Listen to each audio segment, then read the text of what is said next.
बच्चों, आज मैं 9वीं कक्षा के छात्रों के लिए जो चिरापुंजी से आया हूँ, इस पाठ के अगले भाग के बारे में, जो बचा हुआ शेष भाग है उसके बारे में जानकारी देने के प्रयास कर रही हूँ।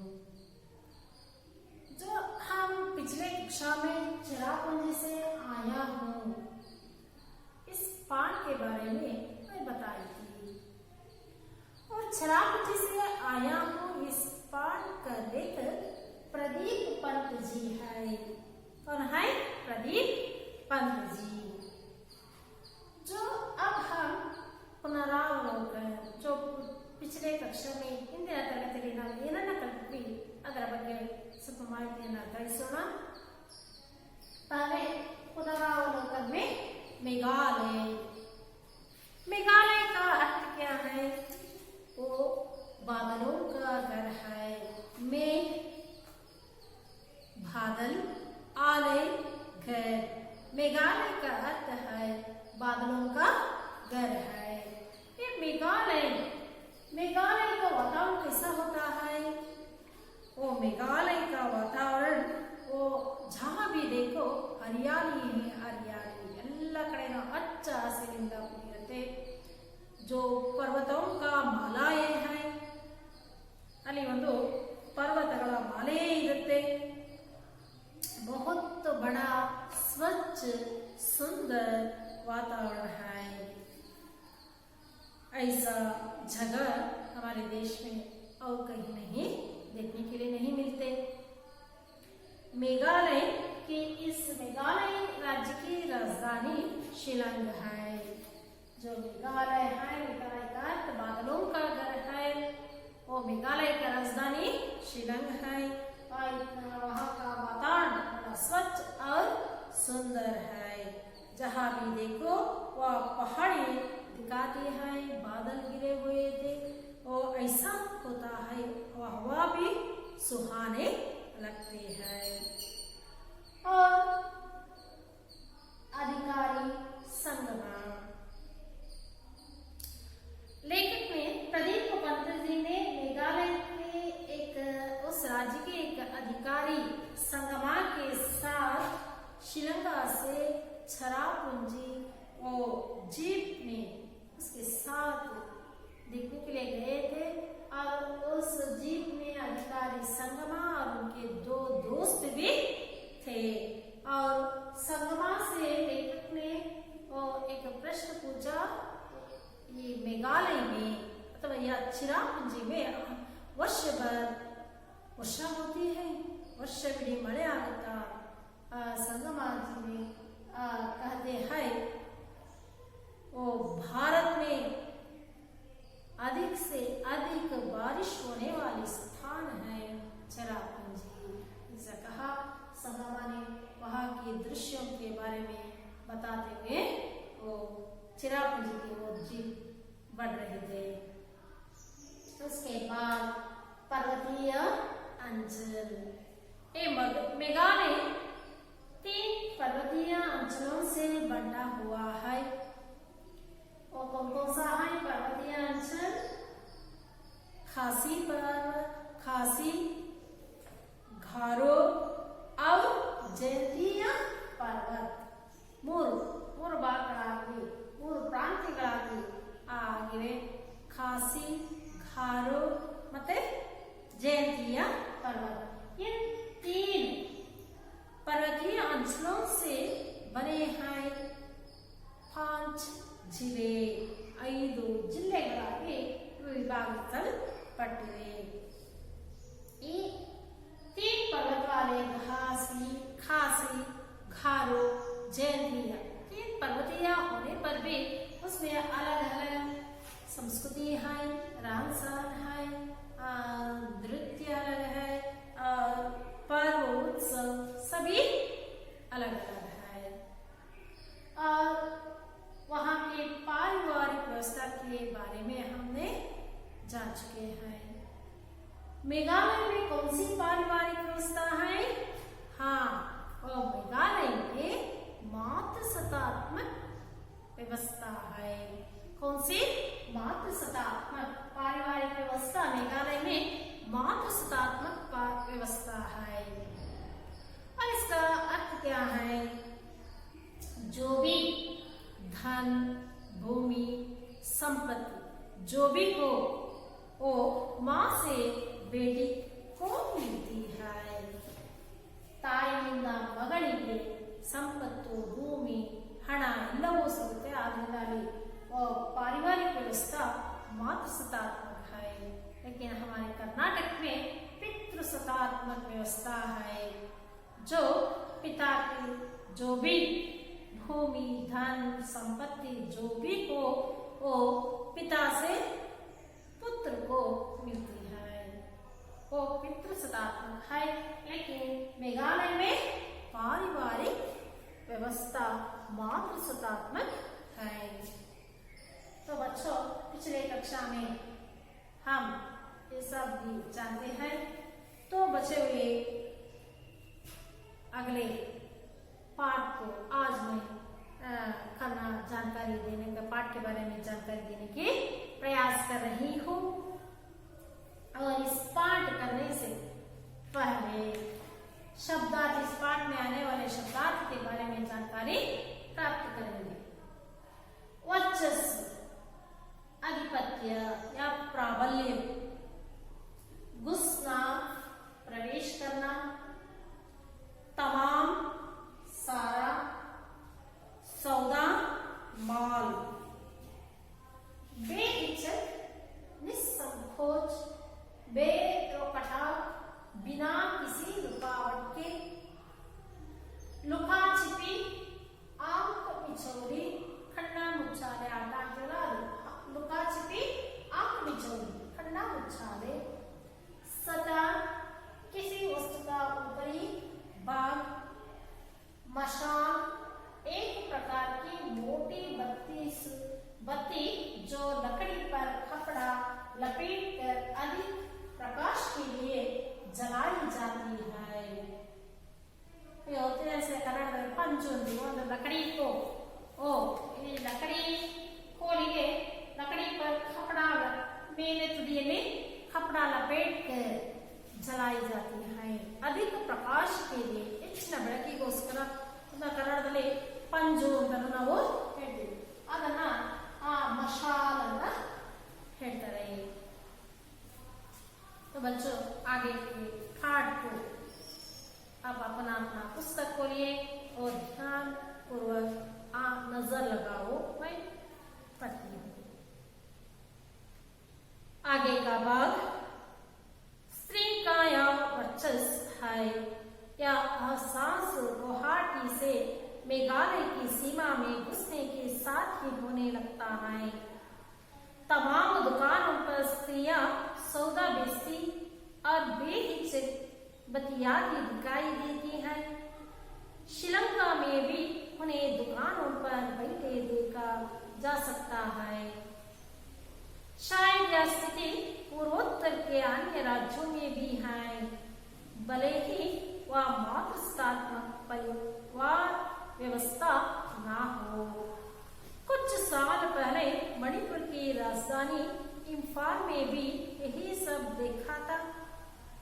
स्त्रियों का पूरा बाजार ही है, वहाँ जिसे माइती बाजार कहते हैं, यानी माँ का बाजार।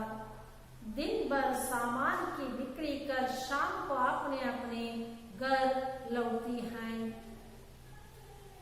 किसी प्रकार का वर्ग भेद नहीं, यानी अमीर घरों की स्त्रियां भी इस माइती बाजार में मिल जाएंगी और गरीब घरों की स्त्रियां भी। तभी एक मोड़ निकलने पर चिरापुंजी का छोटा सा बाजार दिखाई पड़ता है और इस बाजार में भी दुकानों पर बैठी हैं महिलाएं। फिर चाय दुकान, फल सब्जियों की हो या चाय की, अब आगे बढ़ जाते हैं।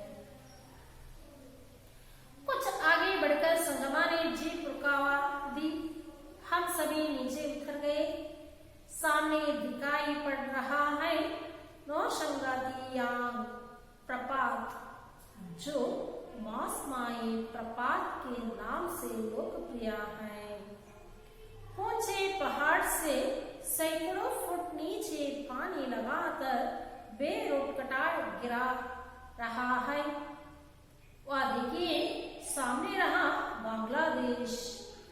संगमा के साथियों में से एक आता है, अभी अभी जब जीप से उतरे थे, हल्की धूप थी और अभी क्षण भर बाद ही बादल गिरे और हल्की हल्की वर्षा होने लगी।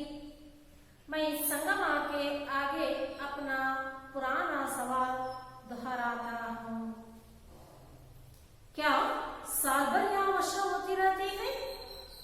संगमा हंसते हुए कहते हैं, पंत साहब अक्षरा पूंजी है।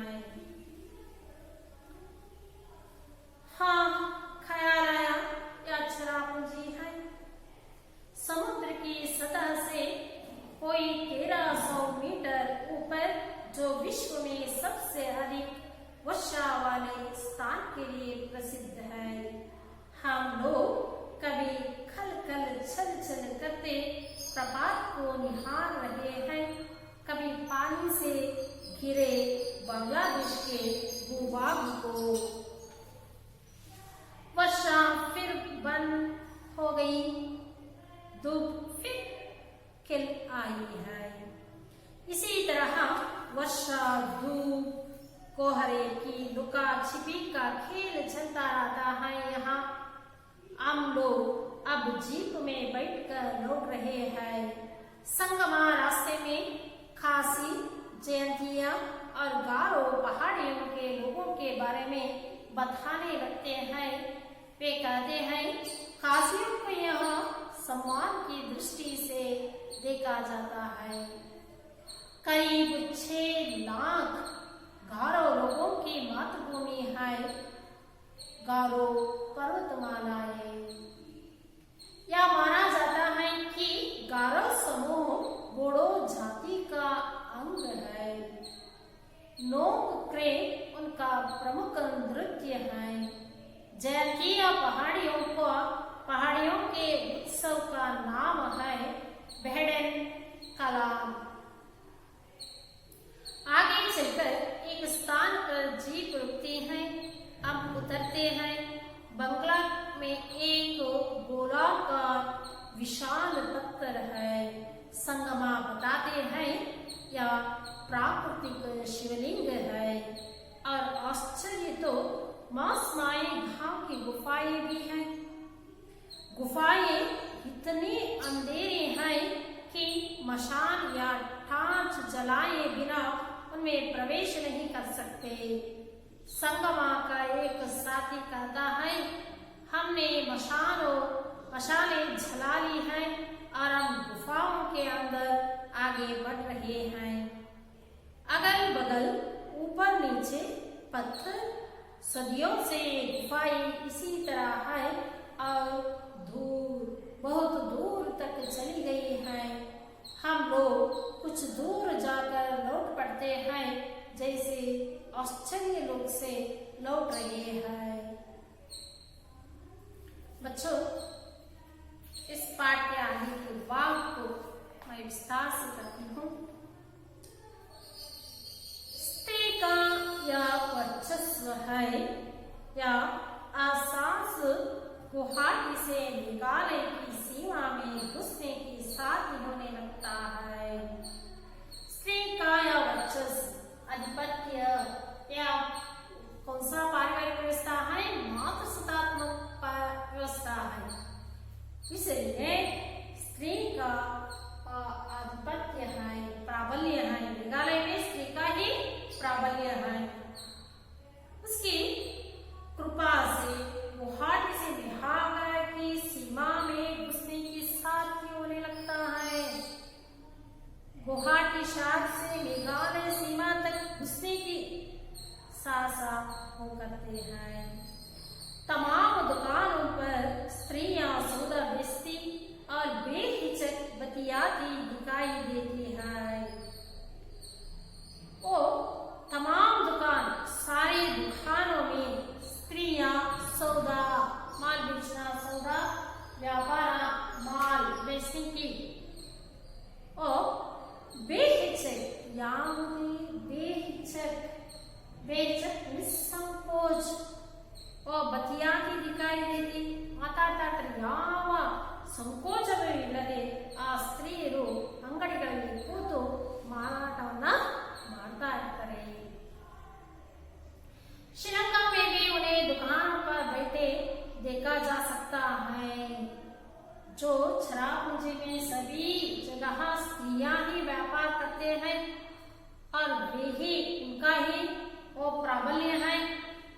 और श्रीलंका में भी मेघालय की राजधानी श्रीलंका में भी अनेक दुकानों पर स्त्रियां बैठती हैं।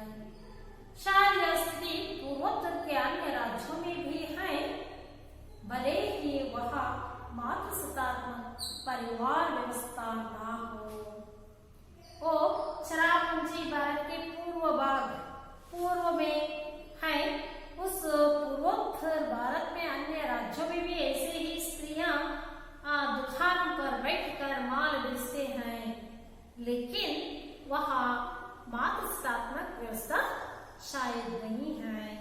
ಬಹುಶಃ ಅಲ್ಲಿ ಮಾತೃಸತ್ತಾತ್ಮಕ ವ್ಯವಸ್ಥೆ ಇಲ್ಲದಿದ್ದರೂ ಸಹ ಆ ಅಂಗಡಿಗಳಲ್ಲಿ ಸ್ತ್ರೀಯರು ಕೂತು ವ್ಯಾಪಾರ ಮಾಡ್ತಾರೆ.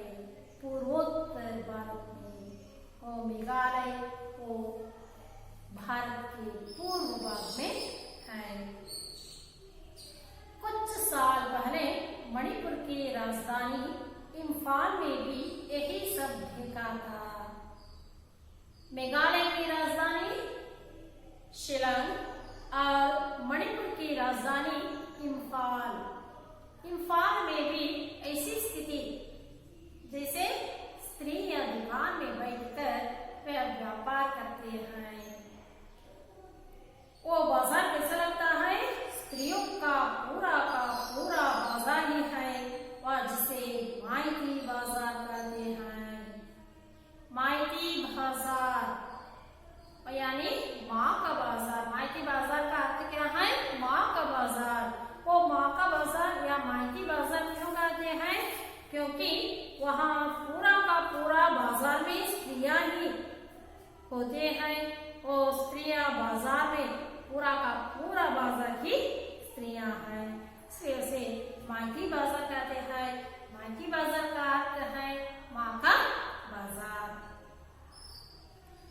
दिन भर सामान की बिक्री कर शाम को अपने अपने घर लौटती हैं. ये स्त्रियां दुकान में बैठकर या बाजार में अपना दिन भर ಬೆಳಗ್ಗೆ ಈ ದಿನ ಸಾಮಾನು ಬೇಯಿಸಿ ಸಾಮಾನನ್ನ ಬಿಕ್ರಿ बेचना सामान माराट ಮಾಡಿ शाम को और सायंकाಲ अपने अपने घर लौटते हैं. तम तम ಮನೆಗೆ ವಾಪಸ್ ಹೋಗ್ತಾರೆ. और किसी प्रकार का वर्ग भेद नहीं. इस माइती बाजार में भेदभाव नहीं है. वर्ग भेद अमीर या गरीब ऐसा वर्ग भेद नहीं है. घरों की स्त्रियां भी हैं, और यानी अमीर घरों की स्त्रियां भी इस माइती बाजार में मिल जाएगी और गरीब घरों की स्त्रियां भी. ये माइती बाजार में वर्ग भेद अमीर गरीब ऐसा वर्ग भेद नहीं है. अमीर घरों की स्त्रियां भी इस माइती बाजार में मिल जाएंगे, और गरीब घरों की स्त्रियां भी इस बाजार में मिल जाएंगी. तभी एक मोड़ निकलने पर शराबपूंजी का छोटा सा बाजार दिखाई पड़ता है. एक मोड़ निकालने पर ಒಂದು ರೌಂಡ್ ಸುತ್ತ ಆ ಶರಾಬಪುಂಜಿನ ಸುತ್ತ ಬಂದಾಗ छोटा सा बाजार दिखाई पड़ता है. ಆ ಚಿಕ್ಕದಾದ ಮಾರುಕಟ್ಟೆ ನಮಗೆ ಕಾಣಿಸುತ್ತೆ. और इस बाजार में भी दुकानों पर बैठी हैं महिलाएं. फिर चाय दुकान फल सब्जियों की हो या चाय की. एक छोटा सा बाजार शराबपूंजी का एक छोटा सा बाजार में एक महिलाएं दुकान पर बैठी जाती है. और फिर चाय दुकान अंगड़ी फल सब्जियों बेचने वाला दुकान हो या चाय का ಹಣ್ಣು ತರಕಾರಿಗಳನ್ನ ಮಾರಾಟ ಮಾಡುವ ಅಂಗಡಿ ಆಗಿರಬಹುದು,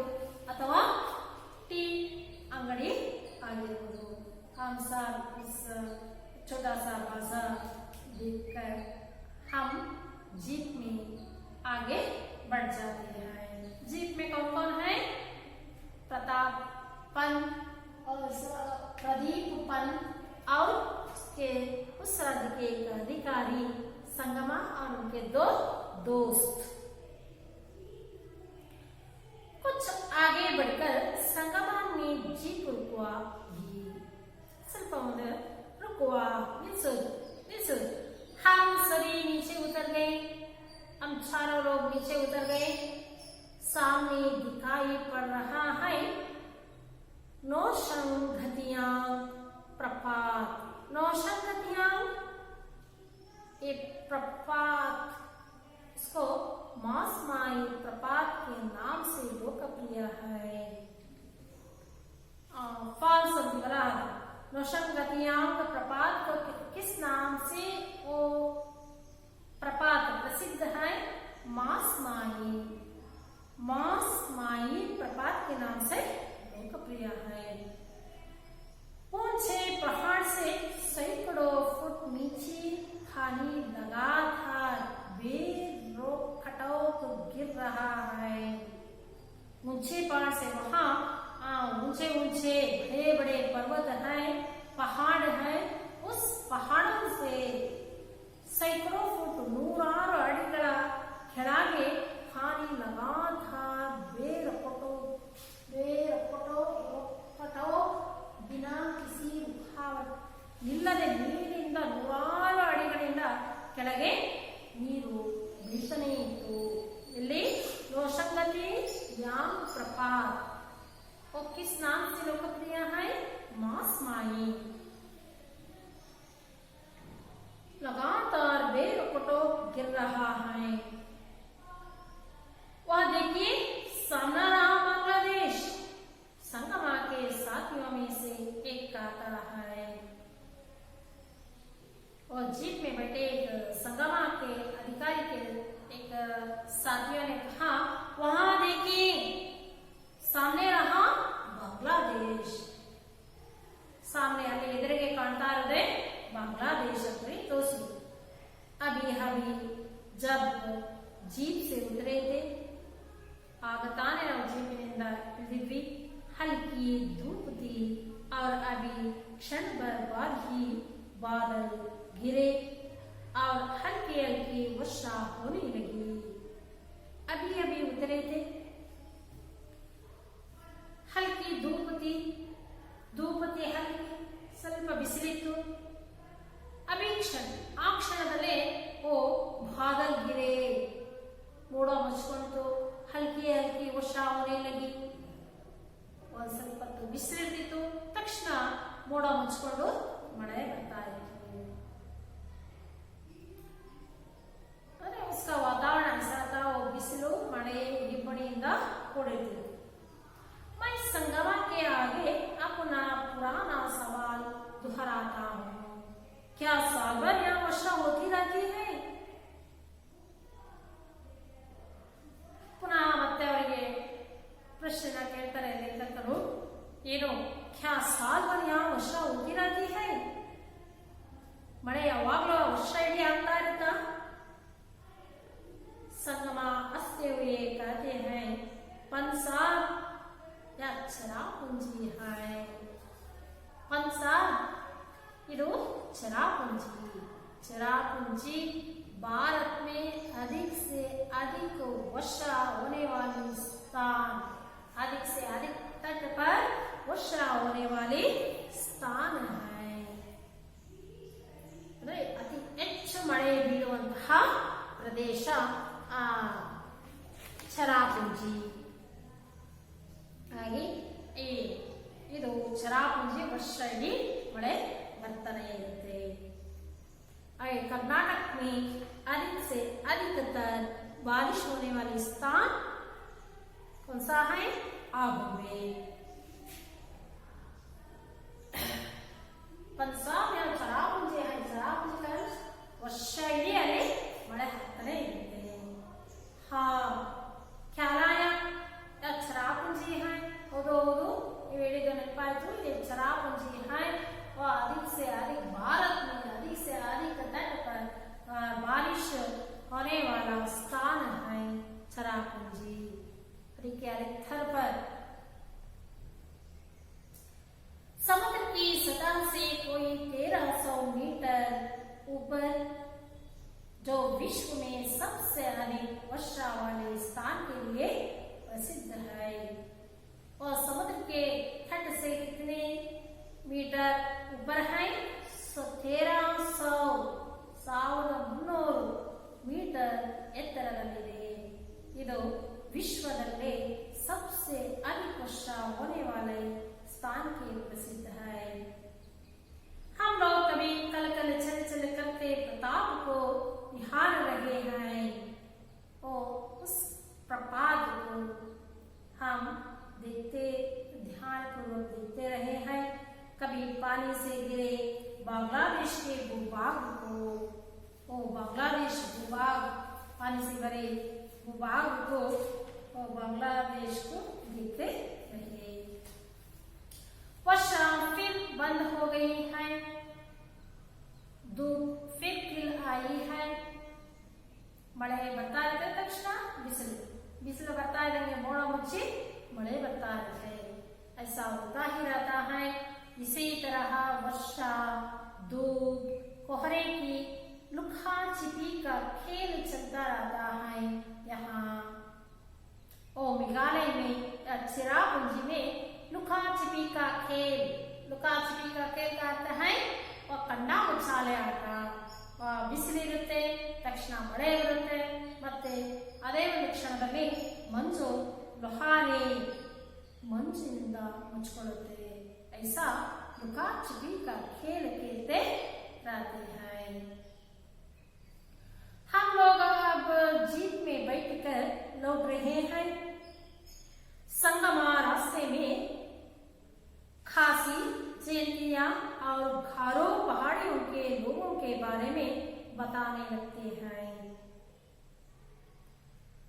और आगे हम जीप में बढ़ रहे थे। हम सभी जीप में बैठकर लौट रहे हैं और लौटते समय संगमा ने रास्ते में खासी, जैंतिया और गारो पहाड़ियों के लोगों के बारे में लेखक से बताने लगते हैं। वे कहते हैं, संगमा जी कहते हैं, खासियों को यह सम्मान की दृष्टि से देखा जाता है। जो 3 पर्वतीय अंचल है उसमें जयंतीय पर्वतीय अंचलों को, खासियों को या सम्मान की 3 जयंतिया, गारो और खासी 3 पहाड़ियों के बारे में बताने लगते हैं। खासियों को यहाँ सम्मान की दृष्टि से देखा जाता है। खासी पहाड़ियों वाले लोगों को सम्मान गौरवದಿಂದ ನೋಡ್ತಾರೆ। करीब 6 लाख गारो लोगों की मातृभूमि है गारो पर्वतमाला है। और दूसरा गारो लोगों की मातृभूमि गारो पर्वतमाला में 6 लाख करीब सुमार 6 ಲಕ್ಷ ಜನರಿದ್ದಾರೆ। यह माना जाता है कि गारो समूह बोडो जाति का अंग है। किस जाति का अंग है गारो समूह? बोडो जाति का एक अंग है। नोंगक्रेम उनका प्रमुख नृत्य है। और गारो का प्रमुख नृत्य नोंगक्रेम। जयंतिया पहाड़ियों का उत्सव का नाम है बेहडन खलाम। जयंतिया पहाड़ों का उत्सव का नाम है बेहडन खलाम। नोंगक्रेम गारो का प्रमुख नृत्य नोंगक्रेम। जयंतिया पहाड़ों वालों का प्रमुख उत्सव बेहडन खलाम। इन 3 पहाड़ी वालों के लोगों के बारे में संगमा ने लेखक से बता दिया। और 3 खासियों को सम्मान की दृष्टि से देखते हैं। गारो पर्वत वालों को और 6 लाख लोग वहां रहते हैं। गारो समूह, गारो पर्वतमाला है उनका। और गारो बोडो जाति का अंग मानते हैं। गारो समूह को बोडो जाति का अंग मानते हैं और वहाँ का प्रमुख नृत्य नोबक्रेम है। जयंती पहाड़ियों वालों का उत्सव का नाम है बेहड़न खला। आगे चलते हैं जी। आगे चलकर एक स्थान पर जीप रुकती है और रुकती है। आगे सब अधूरा हो गए। आगे मित्रों हम उतरते हैं। हम सभी जीप से उतरे हैं। बगल में एक गोलाकार विशाल पत्थर है। वो बगल में है एक विशाल पत्थर। वो कैसा था? गोलाकार विशाल पत्थर है। संगमा बताते हैं या प्राकृतिक शिवलिंग है। वो गोलाकार विशाल पत्थर है, वो प्राकृतिक शिवलिंग है। और आश्चर्य तो मासमाई घाव की गुफाएं भी हैं। गुफाएं इतनी अंधेरी हैं कि मशाल या टार्च जलाए बिना उनमें प्रवेश नहीं कर सकते। वह मासमाई गुफाएं भी हैं, वो प्राकृतिक शिवलिंग भी हैं। गुफाएं इतनी अंधेरी हैं कि अष्ट कतला मशाल या टार्च के जलाए बिना उसमें प्रवेश नहीं कर सकते हैं। संगमा का एक साथी कहता है, हमने मशालें जला ली हैं।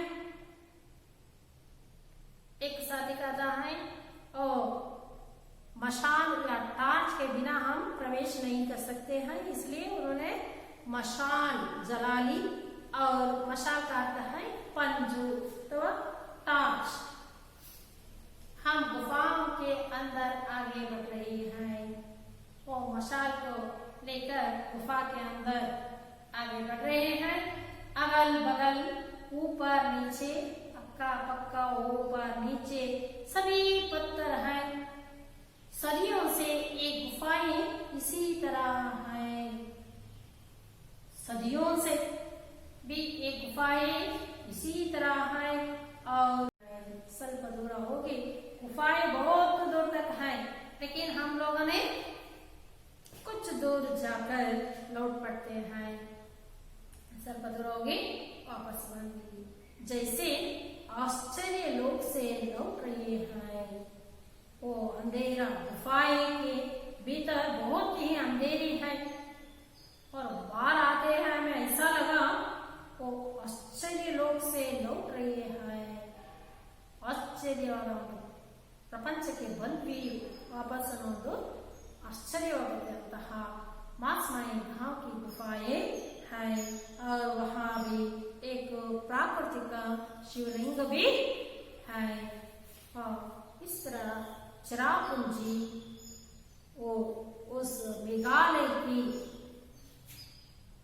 राजधानी शिलंग और चिरापुंजी ये सभी जगह पर ऐसा प्राकृतिक सौंदर्य, वहाँ के पहाड़ी पर्वतीय अंचल लोगों और वहाँ के नृत्य ये सभी और पारिवारिक व्यवस्था ये सभी अब हम ಇವನ್ನೆಲ್ಲ ನಾವು ತಿಳ್ಕೊಂಡ್ವಿ।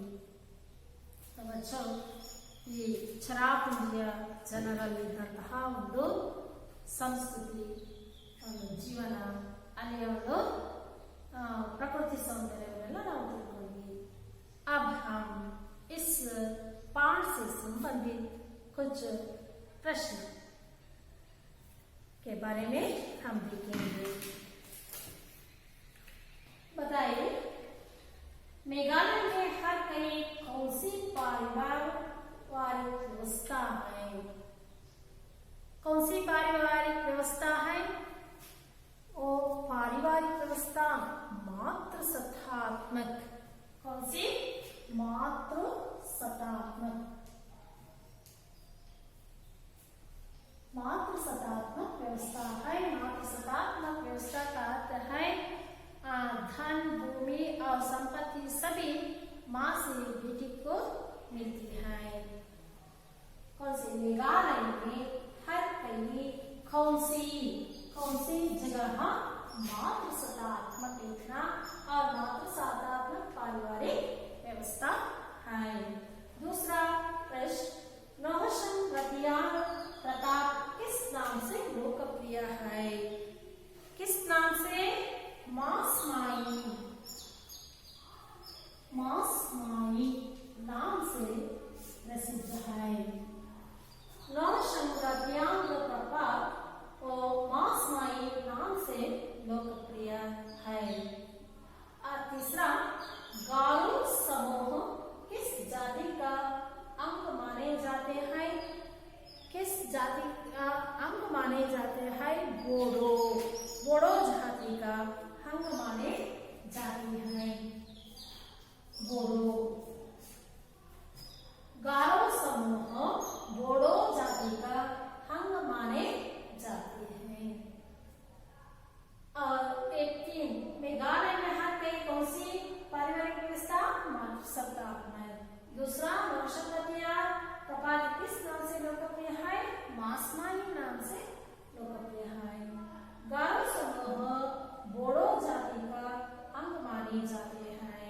एक गारो समूह का प्रमुख नृत्य है नोंगक्रे और जयंतियों का पहाड़ों का मुख्य प्रमुख उत्सव बेहड़न खलाम है। और आगे व्याकरण के बारे में हम देखेंगे। विलोम शब्द, इन शब्दों को हम भेद लगने से वो उल्टे अर्थ बनते हैं। इज्जत, उसको बे लगाने से बेइज्जत, उल्टे अर्थ। कसूर, बेकसूर, कसूर बेकसूर। और थाज, बेथाज, खाबू, बेखाबू। इन सभी शब्दों के आगे बे लगने से विलोम बनते हैं या उल्टे शब्द बनते हैं। बच्चों, अब तक इस पाठ से संबंधित प्रश्न और व्याकरणांश को उसके बारे में जानकारी प्राप्त की है। अब आगे गृह कार्य के ओर चलिए। गृह कार्य का प्रश्न है, पहला माइती बाजार के बारे में देखिए। और दूसरा है चरापूंजी की विशेषता क्या है। और तीसरा है मासमाई गांव के गुफाएं कैसी है। इन 3 प्रश्नों का उत्तर पाठ पढ़कर, उस पाठ में जो माइती बाजार के बारे में है, पूरा पाठ चरापूंजी की विशेषता के बारे में है और मासमाई गांव की गुफाएं की पाठ के अंत में है। पहले इस पाठ को पढ़कर बाद में प्रश्नों का उत्तर लिख कर लाना। और दूसरा है रिक्त स्थान भरिए। मेघालय की राजधानी डैश है। दूसरा, खासियों को समाज में डैश की दृष्टि से देखा जाता है। इन रिक्त स्थानों को भी आपको लिख कर लाना और एक बार पूरा पाठ को पढ़कर इन प्रश्नों का या रिक्त स्थानों को सभी को उत्तर लिखकर लाना और इस पाठ का नोट्स भी लिखना चाहिए। बच्चों, तो पूरा एक बार पढ़कर प्रश्न का उत्तर लिखना। सभी को मेरा नमस्कार।